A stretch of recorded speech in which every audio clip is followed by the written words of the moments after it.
Good evening. My name is Joe Kim, and on behalf of the organizing committee, I'd like to welcome you to the Education and Cognition Public Lecture, which closes out a busy day one at the 10th Annual McMaster Conference on Education and Cognition. I'd like to thank all of our campus partners, including the McPherson Institute for Innovation and Excellence in Teaching and Learning, the Faculty of Science, Department of Psychology, Neuroscience and Behavior, and the Alumni Association and the Office of the President for their ongoing support to help make these events possible. Now, over the course of the pandemic, I think we've all had a crash course in teaching online and experienced successes, failures, and perhaps new insights. As we look forward to the fall 2022 term with cautious optimism, our conference theme this year explores looking forward to the next decade of evidence-based interventions in education. So I think it's fitting that our speaker for tonight for this public lecture is Tony Bates, who will share his insights for teaching online, in person, or both, some guidelines for deciding. Tony Bates is the president and CEO of the Tony Bates Association, a private company specializing in consultancy and training in the planning and management of e-learning and distance education. He's also a distinguished visiting professor at the G. Raymond Chang School of Continuing Education at Toronto Metropolitan University and a research associate at Contact North, Ontario. He's the author of 12 books, including his latest, a free open online textbook for faculty instructors called Teaching in a Digital Age, which has been downloaded over 200,000 times since its publication in April 2015. It's also been or is being translated into 10 languages. So safe to say, Tony is a very sought after speaker, especially in these troubling pandemic times and all the issues that we're going through. So I'm very grateful for having him join us today. Immediately following Tony's remarks, there will be a Q&A session, and you can participate by sending in your questions on the Q&A chat, and we'll try to get to as many as possible. And now I give you Tony Bates. Hello, everybody. It's been an interesting couple of years, interesting and exhausting couple of years. So we've seen some major shifts in what's been happening in universities and colleges across the world as a result of COVID-19. But on the other hand, what it's done is to really reinforce some of the things that were happening before COVID-19. And I want to talk about particularly some of the things that happened before COVID-19.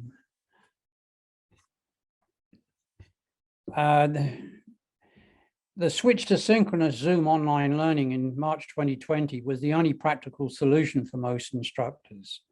There was no time to redesign teaching. However, in 2022, continuing in that mode is no longer acceptable. Two reasons, perhaps the most important from an instructor perspective, is that it was highly stressful.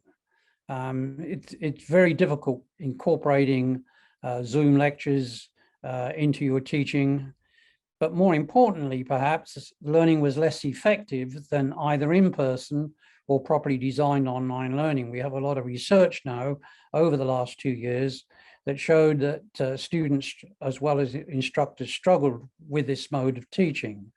It's not that it can't be done, it can be done and it can be done well, but it needs a fairly big shift in the approach to teaching and learning for it to work.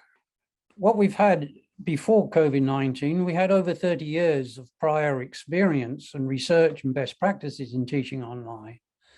And partly because it was an emergency, most of this was ignored. It wasn't applied to teaching in the pandemic.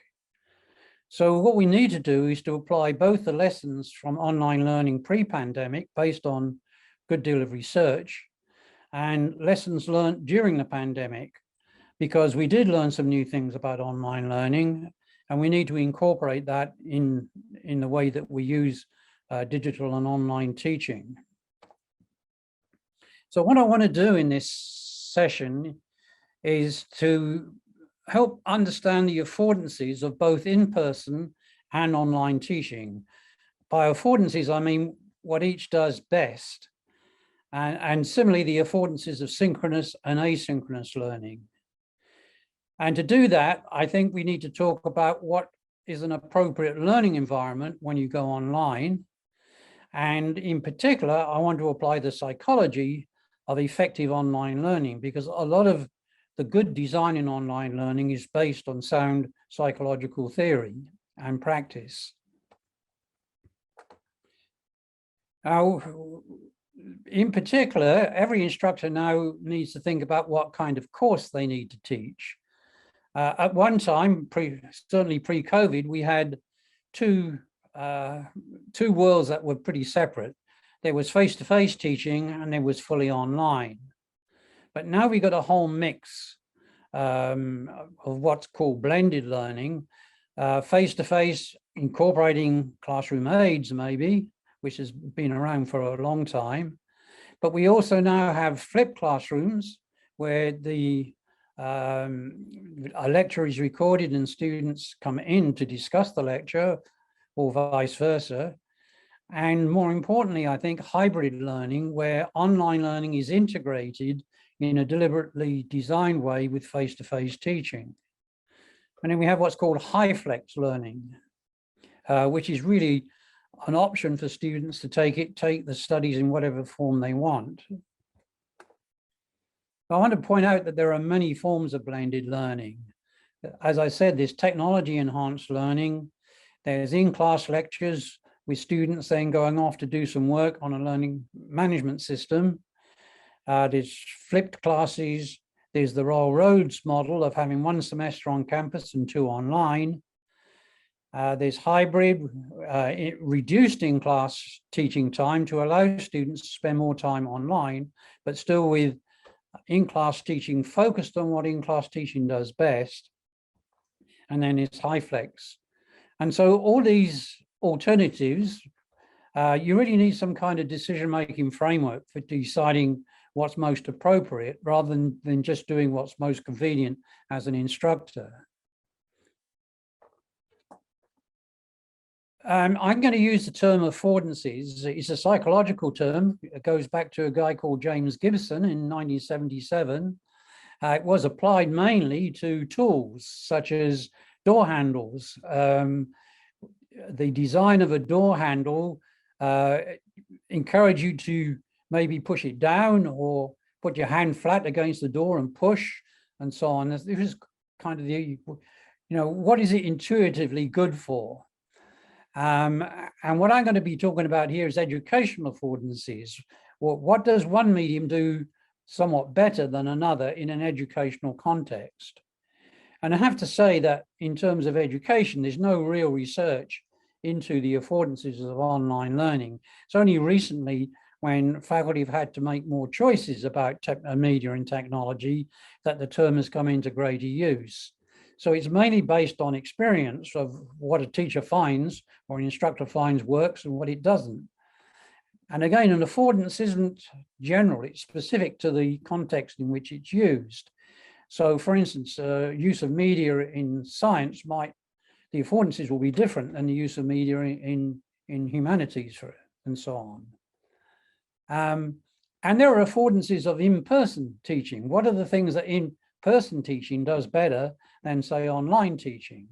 And again, there are some intuitive things like teaching hands-on skills, or lab work needs to be done in person rather than online. Although, as we shall see, that more and more online learning challenges some of these assumptions. For instance, we're finding that use of virtual reality or simulations and games is often just as good for teaching certain scientific concepts as going into a lab. And then this text we find is very good for evidence-based arguments, for analysis, for presenting different viewpoints and different approaches and so on. So where analysis is needed, text can be very useful. Video is very good for demonstrating processes. For instance, you can do an animation of how a particular bacteria works, for instance. And as I said, it's likely to vary by subject area. So at the moment, it's really intuitive for most instructors. But over a period of time, this experience gets shared and builds up, and then we begin to feel a bit more confident about talking about some of the affordances. So if we look at the affordances of synchronous learning, synchronous is the same time and same place. So for instance, if you've got students working synchronously with the instructor, you can get an immediate response from the students to questions. They have to think on their feet, for instance. Asynchronous is any time and any place. And one of the advantages of asynchronous learning is students can stop, start, and review. So if you've got an asynchronous recording of a lecture, for instance, they could stop, start, and review it as many times as they want. And if they're doing in an online discussion, which is asynchronous, they can give a considered response to a question. They can go off and do some research, for instance, and come back. And so you can see what I'm meaning here about the affordances here. What do these methods, modes of delivery do best? So synchronous will be classroom teaching, video conferencing live video conferencing. Virtual reality is synchronous. It's a in real-time activity. Asynchronous would be the use of learning management systems, any text materials, textbooks, or online text, and recorded video and recorded audio or podcasts. These are all asynchronous technologies. So the research on emergency remote learning threw up a lot of problems or a lot of limitations of synchronous online learning. One thing that came up, again, a psychological aspect of it, there was too much passive screen time for students. This was particularly true in the school sector, where students often had wall-to-wall video conferencing lectures from their teachers from maybe 6 hours continuously in some cases, one lecture after another from the teacher. And there was too little student interaction. We know that students need to be active when learning for it to be effective. And it resulted in work overload, both for instructors and students. And for synchronous online working, synchronous online teaching to work, considerable adaptation is needed. There's quite a lot of research to show that shorter presentations of 10 to 15 minutes are more effective with the stop for a discussion and interaction with the students online, and use of breakout rooms as well for interaction. And also students need access to the recording so they can go back over the material again. So in a way, you're building in some asynchronous activities to the synchronous teaching. And this raises the question then of what makes in-person teaching special, especially if you can do a lecture online. Why would the students come in person? Now, the default position for most instructors is that in-person is inherently superior. It's been the way we've always done things, so it must be better. However, there's a lot of research to say that that isn't the case. Online learning can deliver just as effectively as in-person teaching. What matters is the condition. And this is fairly obvious if you think about it. You can do face-to-face teaching badly, or you can do it well. Similarly with online learning, you can do it badly, or you can do it well. The conditions are much more important than the mode of delivery. If that's the case, then I suggest a law of equal substitution. Everything can be taught as well online as in person, except, in other words, we should be looking at what is it that online, that face-to-face teaching does that online learning cannot do, and we need to test that. So why get on the bus to McMaster? What are you doing on campus that couldn't be done just as well online? And if you ask most students if they have the choice of doing it at home or coming on campus to do it, many will choose to do it at home. Not all, because some like the personal aspect of in-person teaching. But it's a good question for every instructor. What am I doing that's special in person that they couldn't get if I did this online, or if I did it differently online. The answer to this depends on three factors. Student differences, the type of student that you're teaching, subject requirements, and non-teaching issues. Most of the affordance discussion has been focused on the middle one, subject requirements, but also there are other factors that are important in making this decision. If we look at students, again, this is a generalization, students differ, but on average, older, more experienced students with family want fully online. It's more flexible for them. They can fit it around the other demands of their life. For these students, learning is important, but they have other priorities as well. Students with part-time work or family responsibilities want hybrid. They want some of the face-to-face interaction, but they also want the flexibility to do a lot of the work online.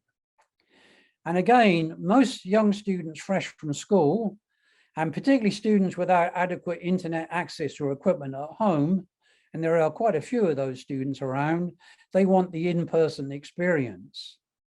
And the problem for most instructors is they're probably going to have a mix of these students in any one class. But certainly if your programs are, say, professional, aimed at professional updating and professional qualifications, your students are more likely to be adult learners, and they have a marked preference for online learning. The second is subject requirements. And as I said, it varies from subject to subject, but theory, content, and soft skills can usually be taught just as well, if not better, online than in class, whereas hands-on and practical work are best done in person. But again, there's no theory or evidence-based justification for this, there's just experience. And as I said, we're finding as we experiment more and more with online learning, particularly in situations where there's no option, that often some of the things we take for granted as being best in person can actually be done online, with the important qualification if you have the time and money to do it. So this raises the question of what are the affordances of in-person teaching? And some of the things that I feel are important to be done online, in person, are hands-on skills, social learning, building trust amongst students and between students and the instructor, getting a better knowledge of students by the instructor that can help, which is worth doing if you're willing to adapt your teaching to the differences you've got in your students, and the option of real-time interaction and spontaneity. But again, as I said, all of these are also possible online, just probably easy to do in person. And then there's a whole host of non-teaching factors, but they're equally important for supporting learning. The social life, for many young people, it's the social life at university that is just as important as the academic life. The opportunity mixed with other people of the same age. Bonding and building trust and a sense of belonging to the institution. It's very important for motivating students. Support facilities that are on campus, such as study areas, the library, and so on. And informal counseling and chance meetings, bumping into your professor in the corridor and so on. So, and there's other non-teaching factors that are important. And again, the importance of these will vary on the kind of student. Adult learners are often not really interested so much in most of this. They've been through that, been there, done that. I want to get on with the rest of my life.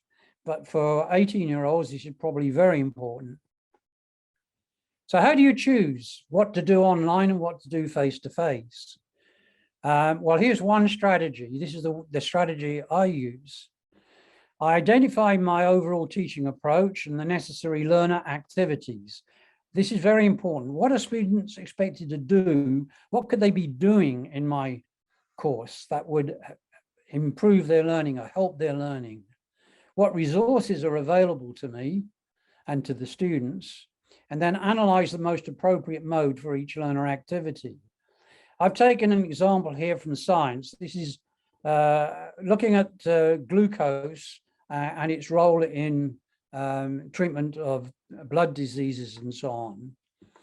So you can learn the theory and terminology around blood and the biology of blood. Most of the learning theory and terminology can be done better online than face-to-face. It's not a good use of your time trying to get the students to learn the theory in class. They can do that online. But they have to observe analytes under the microscope. So that's best done face-to-face. You could actually do a design of an experiment using virtual equipment. You could give the students the equipment and ask them to put it together in order to do a particular equipment. It would be virtual equipment, but they could do that online, and that's often been done in some scientific teaching these days. You can look at the video of interactions under the microscope. That could be done online. You can have, you can record the interactions and make it available as a video, which the students then download. And the advantage of that is they can watch it many times until they get a clear understanding of what's happening. But inserting glucose into the blood sample, that probably has to be done face-to-face because it's a physical activity and it has to have a certain amount of dexterity and skill in doing that. So again, what you're doing is taking the teaching of a topic and breaking it down into the various activities that you want students to do, then working out what's best done online and face-to-face. If we're talking about a fully online environment, as I said, fully online learners are often older and more mature. Studying is only part of their priorities. They require the flexibility of online learning where they can fit it in when they can. So even synchronous lecturing is not really suitable for many mature and online students because they have to be at a set time and have a computer or their phones with them. And they would prefer the flexibility of being able to access it whenever they want. The other important thing about online learners is they're studying on their own in isolation. And I'm going to come back to that because you need to create online a learning environment that tries to break down that isolation and takes account of the fact that they're working on their own and not in a group in front of a teacher. And it's clear that most online learners need support and guidance to manage their learning. It's not something that comes automatically to many students. They need the appropriate technology, and most important of all, they need the teaching designed for an online context.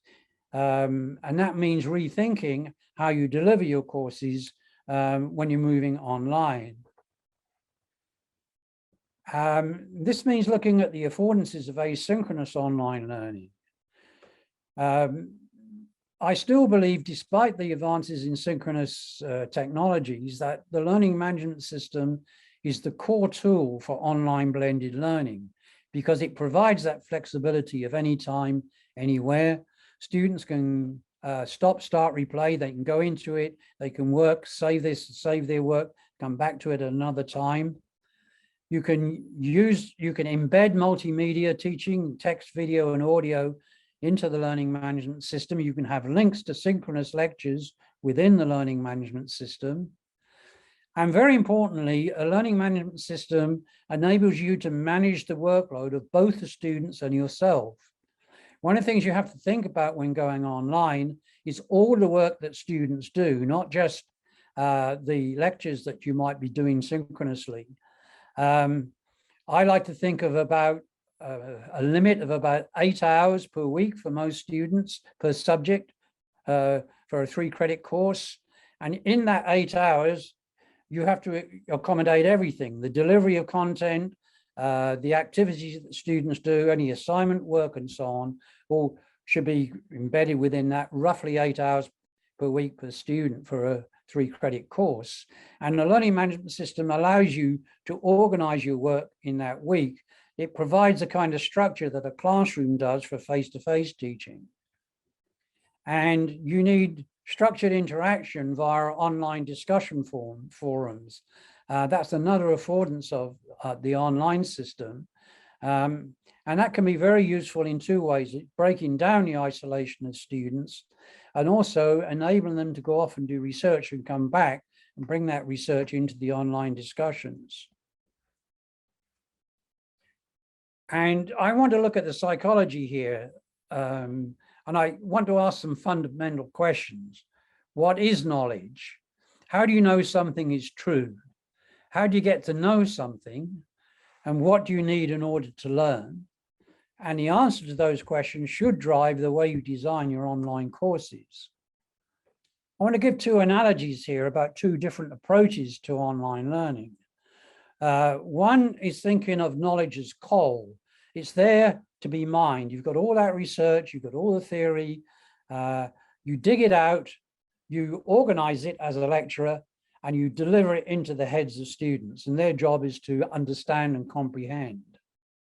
And there's another view of knowledge as developmental, a constructivist approach to knowledge.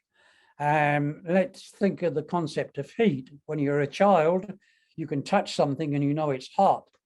And then you go to school and you learn that you can measure heat, you can put numbers on it, Fahrenheit or centigrade. Then you go to university and you learn about the chemistry of heat. And all the time, our concept or understanding of heat is developing as more and more experience builds on past experience. And if that's the case, learning is developmental, then my analogy for that will be teaching as gardening. Students will learn naturally. What you have to provide is the right environment for them to learn. So that's a different approach to learning. And I think it's very important when you come to look at what should be done online, what should be done face-to-face, etc. Now, there are many possible learning environments. What we have mainly is a 19th century learning environment in schools and university campuses. Everybody comes to school at the same time. You have lectures organized in discrete blocks, etc. People all have to be there at the same time, and then they all go home at the same time. It doesn't have to be like that in online learning. An online course can have a completely different learning environment, although many of the elements in both campus or online need to be there within that environment. Another environment, of course, is experience, work, family, and life. That's a very efficient learning environment. And then you can have a blended environment, campus plus online. But they all need certain common elements that support learning. And in my book, I've given an example of a complete learning environment, such as understanding the learner characteristics, the content of the course, the topics you want to teach, the skills that students have to develop, what kind of support you give them, give to the learners, what resources you have, how you're going to assess the students. All these need to be built into the learning environment, whether it's online or face-to-face, but you can do it differently online to the way that we do it face-to-face. And in fact, there are all kinds of learning environments. There's military training as one, nature as a learning environment. There's an online course as well as the traditional on-campus course, and there are probably many others. And what we find is that there's different, when it comes back to the question of how do we learn and what do we consider to be knowledge, we can have a behavioristic approach, which you'll find in a lot of computer-assisted learning, based on comprehension and testing. Even now in artificial intelligence, that's the main applications in education, is adaptive learning, giving a student a test, giving them feedback, and if they get it wrong, redirect them again. And computer scientists in particular tend to approach learning in a very behaviorist way, not surprisingly, because basically they assume that humans think in the same way that computer programming works. And I think that's a rather misleading analogy to make. I don't think humans do think in that way. But nevertheless, behaviorism has been very, very influential in teaching, particularly in North America. Lynch made a very interesting comment. If artificial intelligence is going to benefit education, it will require strengthening the connection between AI developers and experts in learning sciences. Otherwise, AI will simply discover new ways to teach poorly and perpetuate erroneous ideas about teaching and learning. I'm afraid that's where we are with most applications of artificial intelligence these days to teaching and learning.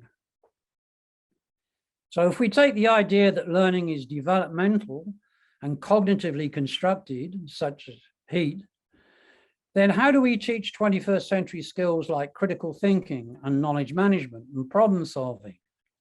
And in particular, how do we progress thinking skills? How do we take somebody's critical thinking ability when they come into your class and make sure you improve that when they leave and hand them on to somebody else? And Dalhousie University has an interesting project called Daedalus. They get all the instructors together and work out what their learning outcomes are for their course, what learning outcomes need to come first and what need to come second. And then they built a decision tree. What this resulted in, interestingly, is that they used to teach theory in the third year. And when they got all the professors together, they realized that theory should be taught in the first year. They were having the reason they went through this, a lot of students weren't completing their Bachelor of Computer Science. After they went through this exercise and they worked out the transition, how you hand on from one course to another, that the completion rates went up. Theory got taught in the first year, because it was a foundation for all the other stuff.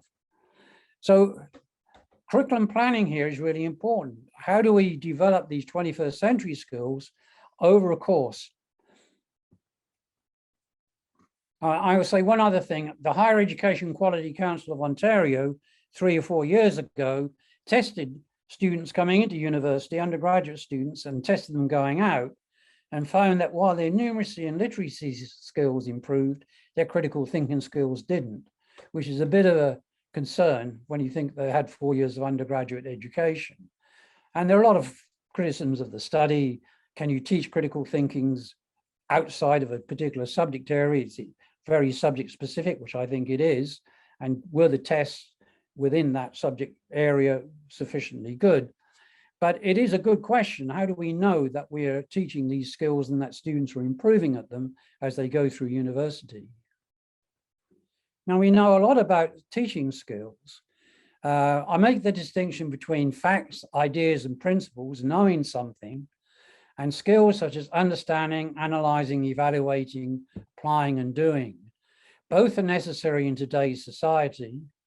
But if we look traditionally at what we teach in universities, content has often been the traditional priority. I make an exception a bit in science because they talk about they have to spend a lot of time in labs and so on. But often in the non-scientific, non-STEM subjects, content has been the priority. And now there's more demand for these 21st century skills, which are really important, not just for work, but for managing in life. So we know a lot about teaching skills. They're relatively context specific. Problem solving in medicine is not the same thing as problem solving in business. There's some overlap, but the context is different and the content is different. You have to know different things in medicine to solve problems than you do in business. Also, the approach to problem solving is different. In medicine, you're risk adverse. In business, if you don't take some risk, then you're not going to be very successful. So it is relative context specific. Being a thoughtful analytic scientist doesn't necessarily make you a thoughtful analytic husband, for instance. We also know that learners need lots of practice in online learning, in developing a skill. You need small steps initially, so students build confidence. Most important, you need regular feedback from an expert, and a skill is developed over a lifetime rather than one course. I make a distinction here between a competency, which probably could be taught in one course, and a skill like critical thinking that's ongoing, and hopefully you get better even after you've left university if you've been taught well, so you can carry on learning and developing that skill into later life. So as I said, in the implications for curriculum design, what do we add to lifelong learning from year 1 to year 4? I think I've got just about enough time to give 3 examples of using online learning for skills development. Simon Fraser University Biological Sciences, the third-year course, the instructor found that many students came to third-year undergraduate science expecting a right answer for every scientific question. And they were particularly poor at scientific argumentation, using science to support or to attack a particular set of assumptions and so on. And so the instructor built a simple web-based tool to improve their scientific argumentation. She took the topic of wolves should be killed to protect endangered woodland caribou in northern British Columbia and Alberta. It's still a very contentious issue. Just last week, there was a big spread in one of our local papers about this. What she did, she provided a web page with pro reasons in green on the green side and con reasons on the other, and two boxes, one for the reason, and the second one is the evidence to support the reason. And students had to give both pro and con answers. And you can see they could type in arguments to support the arguments as well as the reasons. And at the end, they had to come to a decision of some kind about whether this is a good policy or not. And she found that there's, in a pre and post test, their argumentative reasoning skills increased significantly when the students were able to use this tool. A second one is from the University of British Columbia, from forestry, soil identification. Students are often sent out into the forest to take samples and analyze those samples, bring them back, and then get assessed on their analysis. And this is very labor intensive for the instructor. She had to grow out with a group of 4 or 5 students that was the only manageable size. And what she did is go to a local app developer that has developed a Quest app for use on phones. You have to go to you use a map to go and find things. Usually it was cookies or something like that. And she redesigned it for the soil analysis. And the third one is from veterinary science, University of Prince Edward Island. Part of the teaching requires a model of a dog's heart. And these plastinated models are very expensive. You can only afford one per class at the most. You can take them apart and put them together so you can show all the parts of the heart and how they work together. So because she had all these students clustering around, 30 of them, it wasn't a very good way to teach it. So what she did was to make a simple video at home where she took apart the heart and put it together, explained the parts and so on, made a video of that. And then when the students come in, the heart, the plastinated heart has a QR code, and that's the URL to the video on the university server. So all the student has to do is take a photograph of the QR code, go home, and they can play the video at any time they want to. Now, I could give other examples of constructivist approach to online learning, such as online discussion forums, e-portfolios, continuous assessment, online learning. A lot of discussion about the use of proctoring technology. There's no need to use proctoring technology. In learning, with a learning management system, you can track the students' work as they go.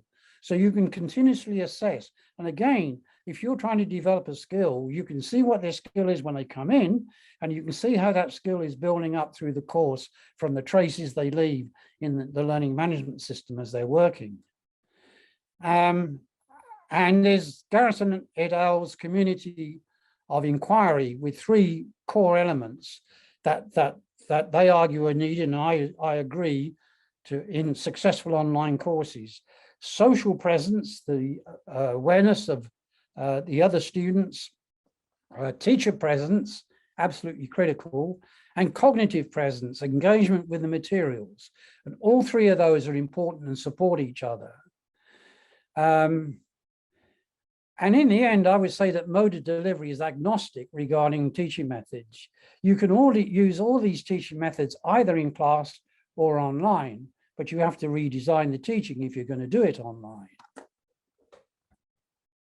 So the core requirements for all teaching are know your students' learning environment, clear learning objectives, of course, content, knowing, and skills, understanding the affordances of media, such as synchronous and asynchronous, what the media characteristics are, what they do best, and then the appropriate choice of delivery mode and choice of media to match that. And it might be a combination of in-person and online teaching, or you might be able to do it entirely online or in person. So what in your subject area cannot be taught online, and why not?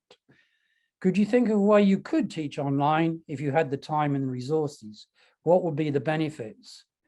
And any other advantages or disadvantage of in-person teaching, or the best way to blend them? So over to you. Thank you so much, Tony. We got a number of questions in. Maybe I could just kind of set things up this way.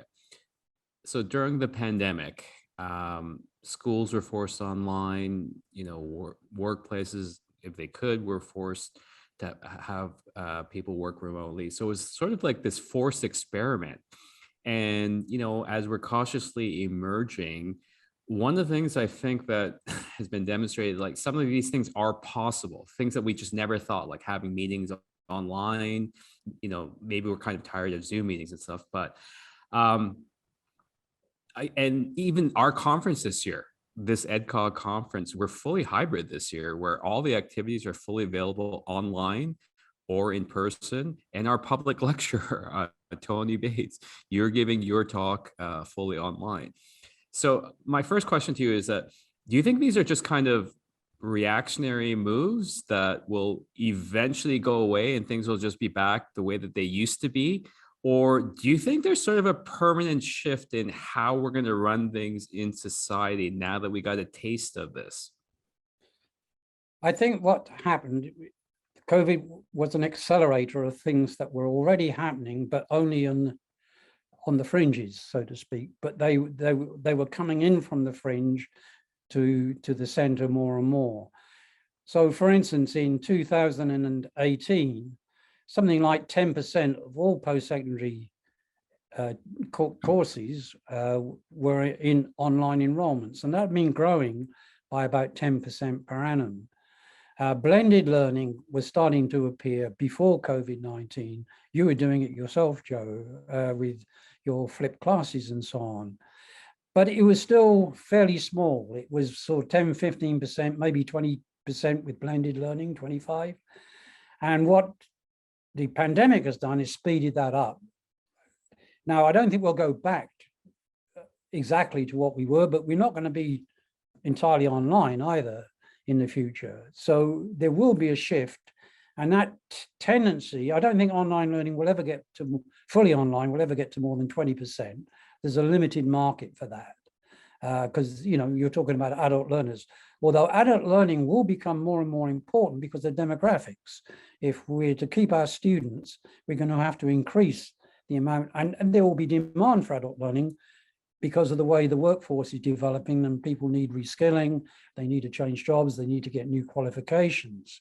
So that will force up the number of fully online courses. But there will also be more blended and hybrid, because I think instructors have learned through the pandemic that there are some things it's best to let students do online. That frees up the instructor, but they also have to be careful of the workload for students as well. So that may mean reducing lectures somewhat, or more likely doing more, but smaller ones, so that students can download a 15-minute lecture, which probably covers the ground much better than they can by trying to thrash around along lots of online learning resources. So what we're going to see is a better mix, I think, of online and face-to-face teaching for most people. But certain markets like adult learning will increase the number of online learners. Don't know So if that some, answers the question. yeah, well, yeah, no, it is. Like some jobs, like an academic position like mine, it is possible for me to actually work from home. And one of the things that I personally got out of the pandemic was that there's definitely aspects of working from home that I really like. And then this coming fall, my plan is probably to have almost a 50-50 split of when I go to campus and when I work from home. And I'm kind of looking forward to that. But here's one of the problems for me. Um, Say the only thing I have left is a faculty meeting at the end of the day, and it would make sense for me to go home. I would love to do that. The only current problem is just a small annoying technical problem because we don't have our meeting room, our faculty meeting room set up so that like I can't really hear that well, and people can't hear me that well, and so it's just a small little, it's not quite as good as being there. And so this kind of connects to a question one of our audience member asked. They said that HighFlex seems to ignore the affordances, and it can be very expensive to install sensitive microphones and have a camera, for example, following an instructor and other visual aids. How do we select proper applications of HighFlex? And like, is this a burden that universities need to just plan for in the future of education? Well, I don't like HighFlex for all kinds of reasons. It's a lot of work for the faculty member. It does give flexibility to students, but there's a lot of redundancy or duplication of effort in HighFlex. I do think students should have more choice about how they study. I think it's much easier to do HighFlex if you start with a fully online course and then add face-to-face components to it, because the course, once it's designed, can run, when it's saying on its own, but it's there. Whereas, but I don't really like HighFlex. I think that students should be able to, I think you have to make a decision about what's best for the students. Is it going to be fully face-to-face? Is it going to be blended? Is it going to be fully online? And if it's going to be blended, what's the balance going to be between face-to-face and online? And I think most courses will end up in that middle. We'll have fully online courses, as I said, for specific target groups, maybe for fourth-year students who are trying to get their course completed in 4 years, and maybe not their classes are full and they take an online course instead. There'll be specific uses of online. But I can't see face-to-face on its own lasting very much longer without any kind of online learning, because it's more convenient for students to go home and do some work or go off into another part of the university and log in and do some work and come back to another lecture than it is. I mean, we do blended learning already. In most of our courses, students will be reading. I mean, reading is an asynchronous activity if it just happens to be a book rather than online. So we do that already, just not called blended learning. I think what we might see is the reduction of, say, 3 lectures a week in a 3-credit course down to 1 lecture or 1 in-person time when people come in for a specific reason. But not expecting students to do wall-to-wall lectures, 10 courses, 3 hour or 1 lecture each hour through, or 1.5 lectures each hour. It's not going to happen. The problem is we have a 19th century structure. We got the classrooms, they have to be filled. Once you go to blended learning and you stop doing 3 lectures a week, it's a nightmare for the administration, because how do you schedule the classrooms and so on? So, there's a lot of inertia in the system to moving to more flexible delivery. But I think it's inevitable in the long run. It's just a question of how fast it's going to happen. I saw this really interesting idea for blended learning. So as you said, we've always had blended learning where, do this reading assignment, and then we'll build upon that in lecture. So for labs, so a chemistry lab or a kinesiology lab or biology lab, one of the challenges is to, you assign students, okay, make sure you read this lab before you come to the lab, because then the lab will run more smoothly, it'll be safer. You could have a quiz to get people to make sure that they've read the lab, but many students still don't. So one instructor, the name is escaping me right now, but she created walkthrough guide, like 5-minute walkthrough guides on the lab on what to do, and assign that. Watch this video before you come to the lab. She said it was a huge difference. Like now, like 90% of the people actually watch the walkthrough and were able to run through the lab so much more effectively. And I thought, wow, that's a really good use of blended learning. That in this case, I mean, they could always read the lab, but they just tend to not do that. What are your comments on that use? Well, I think she's worked out the affordances very well. She's worked out what has to be done in the lab and what could be done outside the lab, and what needed to be done outside the lab to make the lab work better. So it's a really good use of both online and in-person teaching. It's made her in-person teaching more efficient. Yeah. And I think that's a very good way of looking at online learning. How could I make my in-person teaching more efficient? How can I get a lot of the things out of the way that students can do online before they come into a class? So I can have better discussion, for instance, make sure they've done the work before they come in, and then make sure that in the lesson that they're tested on what they should have done beforehand, and embarrassed that they haven't done it, but it means redesigning that in-person time to make use of the fact that they've done work before they came in. Or again, you can organize it the other way so that they do work afterwards, but there has to be some kind of loop between the in-person and online part that enables the online work to be brought back into the face-to-face and vice versa. So another question that we had is, so when people are teaching online, I think there are many different challenges.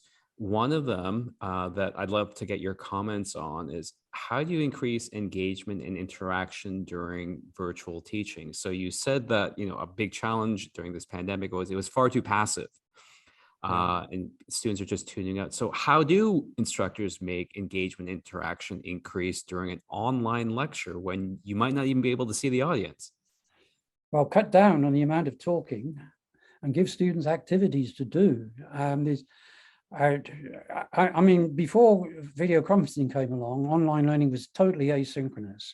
It was all about student activity. Read this, do that, join this group discussion, here's my feedback on your activities, etc. So you have to build activities into online learning. You have to give students the opportunity to move away from the screen and move away from the presentation all the time, so they can actually do some work and get some feedback.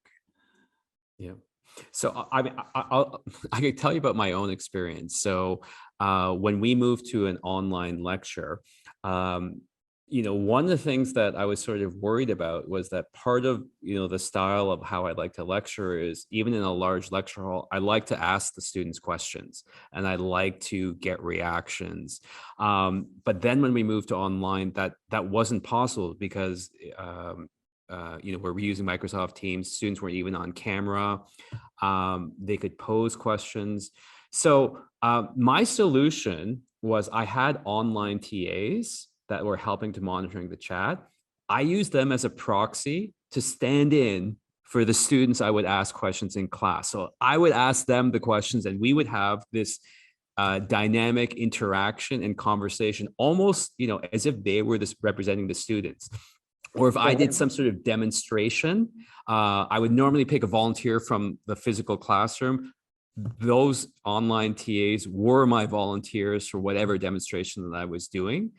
And I found it to be I think it was really good. The students really responded to it. They really enjoyed, and I think it helped to create a positive environment. And so our Q&A actually really exploded.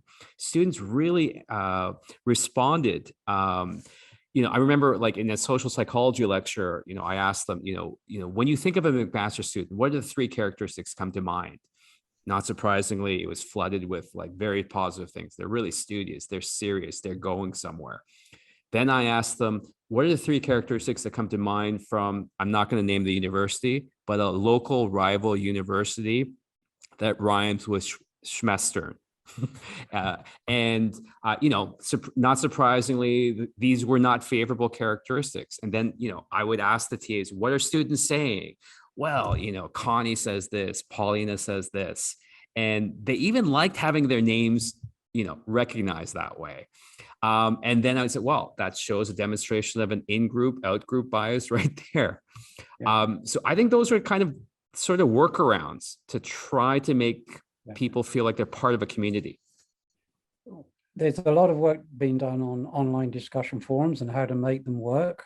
And again, you were talking, the issues are, what the big issue here is class size. If you have a very large number of students, it's impossible for one instructor to respond to everything that the students come up with. So various strategies are being used with large classes for fully online learning.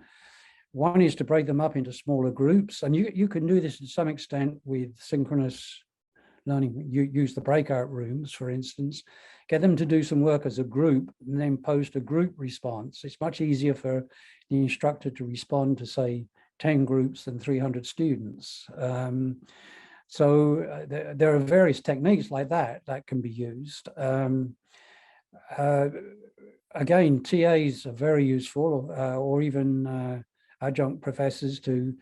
One of the things that's happened before COVID was with fully online courses, particularly large ones with large number of enrollments, is that the professor was more like a designer, would design the course, would choose the assignments, decide what topics would be taught, made sure that everything was put up on the learning management system.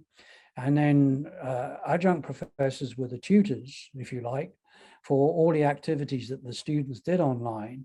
And the senior academic would just supervise the adjuncts and the TAs, or would be a reference point. If a TA or an adjunct had a problem or thought the question was, or there was a problem with the course, then they would contact the senior instructor, and then they would work out what the response should be. So yes, there has to be a certain amount of division of labor, whether you're online or in a very large lecture class. But there are a lot of well-established techniques for doing this prior to COVID-19, prior to synchronous lectures. So, Tony, I really appreciate your three examples that you gave at the end. And it really reminded me, let me share with you an example of online teaching from one of the postdocs from our McCall-McBain teaching and learning program, Kaylee Robertson. So I think when most people think of an online teaching scenario, they think of, well, I lecture in person, so now I'm just going to give the same type of lecture online. But I think there's an opportunity for creativity in doing things that you couldn't even do in class. So this was brilliant, I thought. So Kaylee, sorry, it was Leanne. Sorry, I'm forgetting. Leanne, she's an expert on bird research. So when she was teaching her online section, she talked a bit about the theory as in a classic lecture, but then she also took her students on site. She took us to, we walked the trail with her as she was collecting samples from the birds. And then we walked into the lab and she was doing the actual tests on the samples. And it was like we were right there with her. It was almost like a choose your own adventure. And I thought, wow, this is the most dynamic, interactive teaching that I've ever seen online. It was just so creative. And the students were so captivated by it. So it's only because she was online that she had this opportunity to do something so creative beyond just a standard issue lecture. Yeah. And I think that's one of the opportunities that all of us should explore as instructors, things that we can do creatively and differently and not just a standard lecture.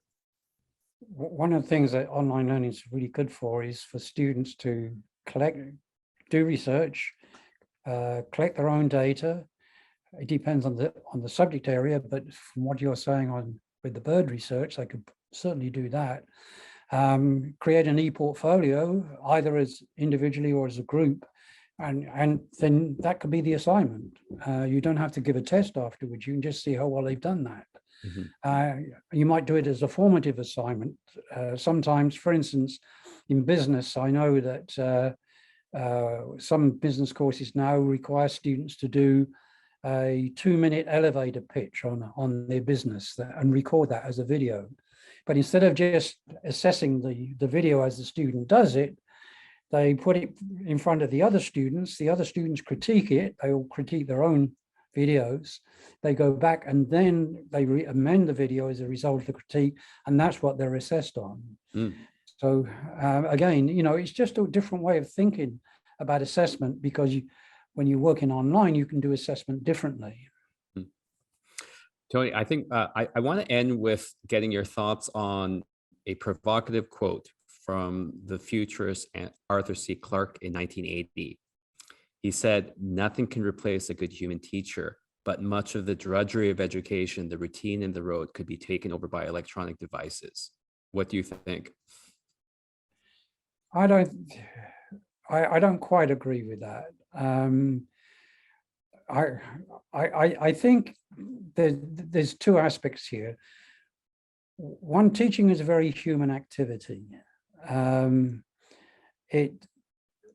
It's not a technical thing, learning. It's very much a biological thing, and therefore humans react to other humans, and that really affects the way they learn.